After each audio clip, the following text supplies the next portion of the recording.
Thank you, and thank you for that generous introduction once again. It is the last day of our 3 days together, so it is both it's both sweet and a bit disappointing, of course, as we all set out to head back to our respective homes. I'm going to speak actually more quickly today because I think you've heard enough of me. And I think it would be more useful if I gave some of my time this morning, some of the 15 minutes that I was granted, to give at least some of it to general discussion. In addition, I think there's some people on our panel who will have much more interesting things and interesting perspectives on the question of post-Islamism than I can provide. So I'm going to just try to limit my discussion to presenting a tentative frame as to what we mean by post-Islamism, and then I'm going to move very quickly to a few ideas as to where the idea of post-Islamism comes from and whether it's a useful idea. I guess before getting into the details of those issues, I should from the beginning say that I'm not entirely comfortable with the concept of post-Islamism. It's defined in different ways by different people, and it also has different claims. The idea actually in academia, if we can speak of that, the idea of post-Islamism actually goes back to before the Iranian sociologist. The term today, Asif Bayat, A-S-E-F-B-A-Y-A-T, is the gentleman. You can look up his work online. There's a good number of works by him. He's an Iranian sociologist who now teaches in the United States. And he is, since the early 2000s, it's his name that is most commonly associated with the idea of post-Islamism. And by post-Islamism, Asif Bayat, and I think most people in the field today who work on Muslim politics, culture, and renewal, refers to a moment more than a movement. A moment at which a community of and movement of primarily Muslim social activists gives up on the idea that the capture of the state and the Islamization of the society from above is the best avenue for the realization of Islamic values. So I phrased it that way so as to emphasize that even in Asif Bayat, post-Islamism is understood as a strongly Islamic and indeed even pietistic perspective, but it's one that renounces what is some post-Islamists regard as, and not me, I might add, but some post-Islamists describe as the mythology of the Islamic State, and the fascination with the idea that, above all, by capturing the reins of state power, one could accelerate and deepen processes of Islamization across society. So Asif Bayat looks at this vision, the Islamist vision of Islamist social movements, and this ideal, an ideal of a public ethics that is grounded, and in Islamic ethics and a commitment to Islamization, that is grounded above all on the central importance of controlling the state. He looks at this and building first on his own experience of Iran and the widespread disillusionment with the Iranian variant of Islamism, which of course is distinctive and quite different, I think, in some regards because of Shia tradition and the variety of Shia politics that under Khomeini was developed. He looks at the situation of the Iranian public in the Muslim public in Iran, and he sees widespread disenchantment. And of course, he's correct in that regard. Widespread disenchantment with the idea that simply by seizing control of the state and engineering processes of cultural Islamization, you would make a society more Islamic. And the basic point that he makes is building on, indeed, in both his own empirical research, and I think the research of many others, is that in fact the way in which this Islamist agenda, with its, again, its central commitment to the capture of the state. Again, this is his characterization, not mine.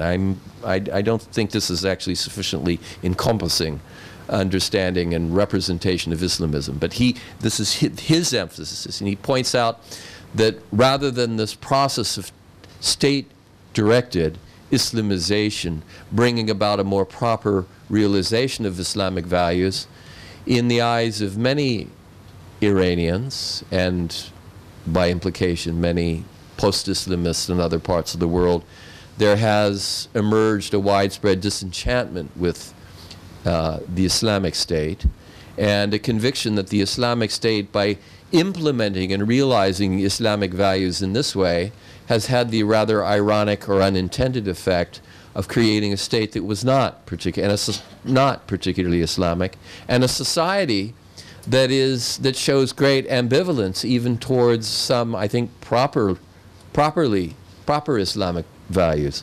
The greatest evidence of that, and he's not a secularist, Asif Bayat, but he's a sociologist, and he points to the phenomenon in Iran that after more than 30 years of Islamic revolution in Iran, all evidence indicates that Iran is the most secular Muslim majority country in the world. And actually, let me correct myself, I said secular. It's actually the most secularist Muslim majority countries in the world, with large percentages of people who now not only feel disaffected or estranged from the government and government vision of state-promoted and state-coerced Islamization, but actually estranged from very basic pietistic Islamic values, such as prayer, such as fasting, and such as modesty in dress. So Asif Bayat takes all of these symptoms of social change in revolutionary Iran, and he sees a general phenomenon, one that he's a careful sociologist, although perhaps not as careful as I might hope.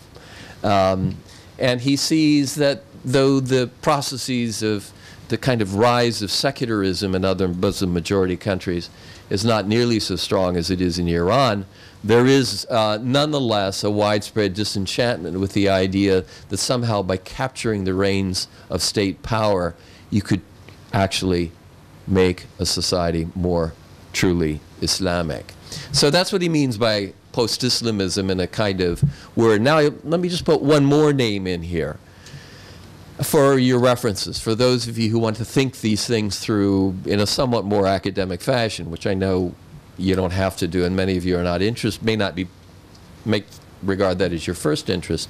But in terms of my own understanding of post-Islamism, I think the first scholar who identified the phenomenon, and again, I'd have to say somewhat mischaracterized it, as I think you hear me say, I think Asif Bayat has things sort of right, but it's not, it's a little bit too sweeping for my taste.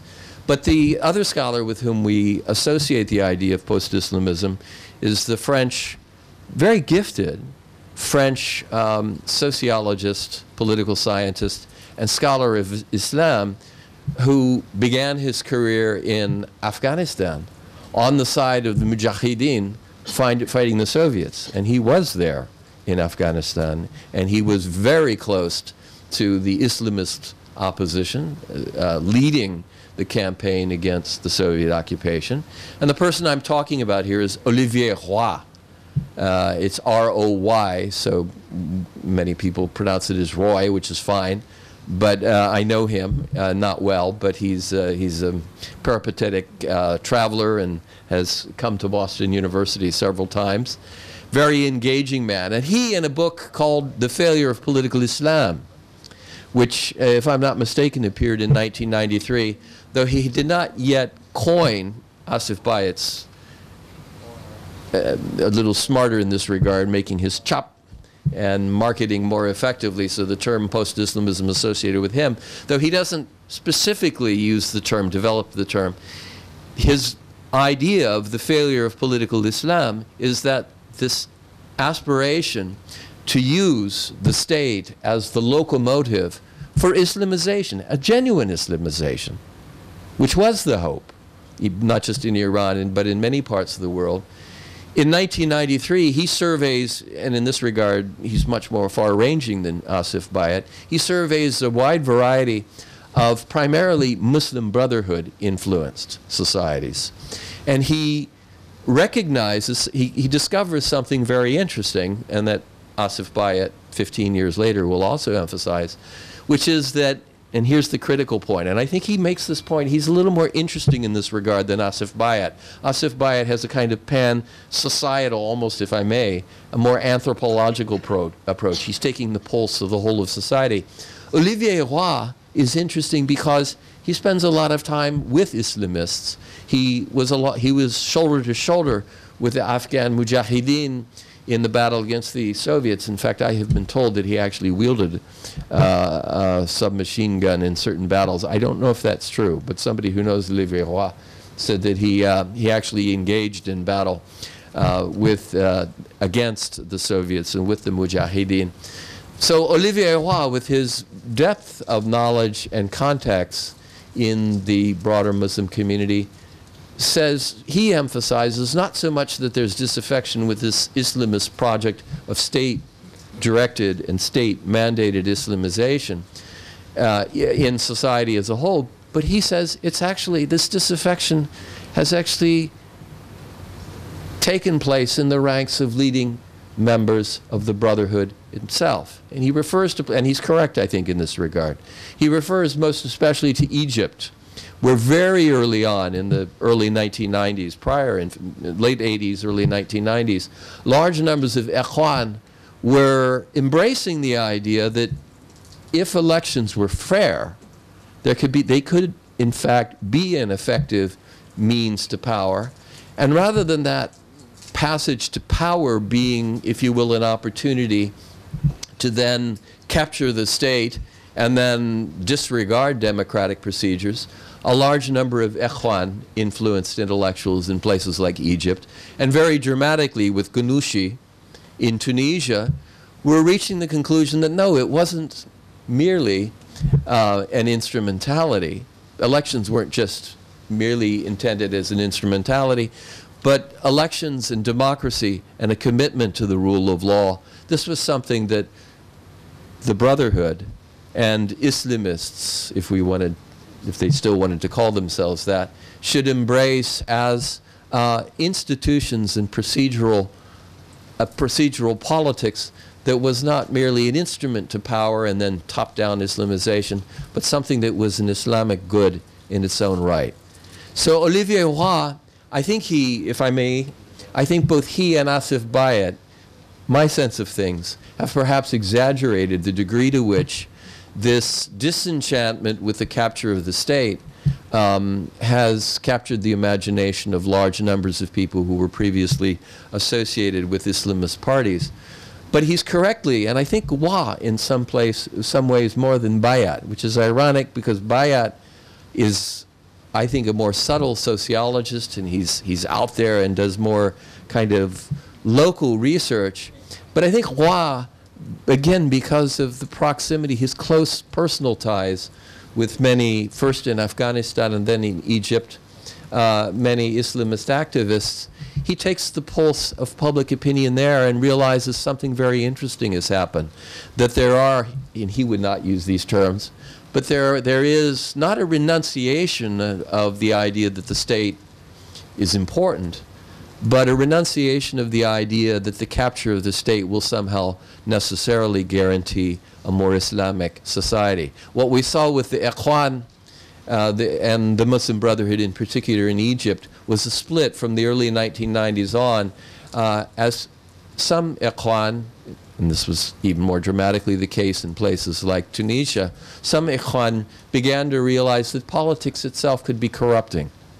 Politics itself could be corrupting, and therefore it needed to be counterbalanced by, if you will, the deepening of Islamic values in society, not, again, merely as an instrument to capture the state, but as an end in its own right, a good in its own right, making a society not just more pious, but that too, but also making it more just.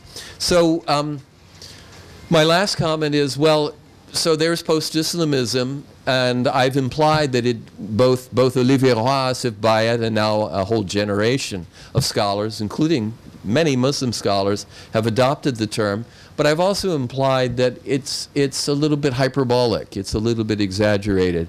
And it's exaggerated, I think, in the sense that the fascination with the state reemerges, not because of a fatal flaw in Islam or even Islamism, but because the state is important. Because the state is important. The fascination with the capture of the state is something that preoccupies politicians and social movements all around the world, including, not least of all, populist supporters of Mr. Trump in the United States.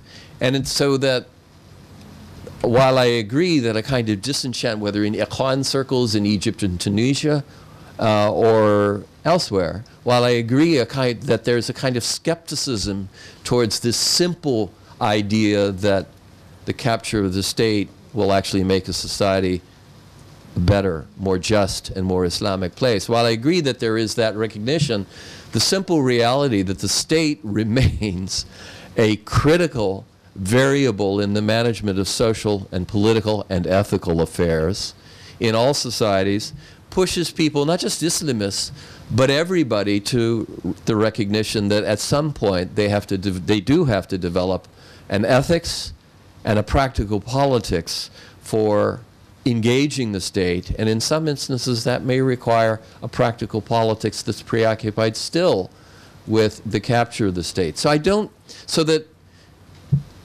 while I think that the main theme of our topic is civil Islam, I don't think civil Islam and the idea that these activities of justice and Islamic values in society, whereas I do feel that that should be the major preoccupation, and certainly is the preoccupation that we've had here, I don't think we should sort of, as Olivier Roy did more than 25 years ago, I don't think we should jump to the conclusion that the post-Islamist moment is pervasive and triumphant.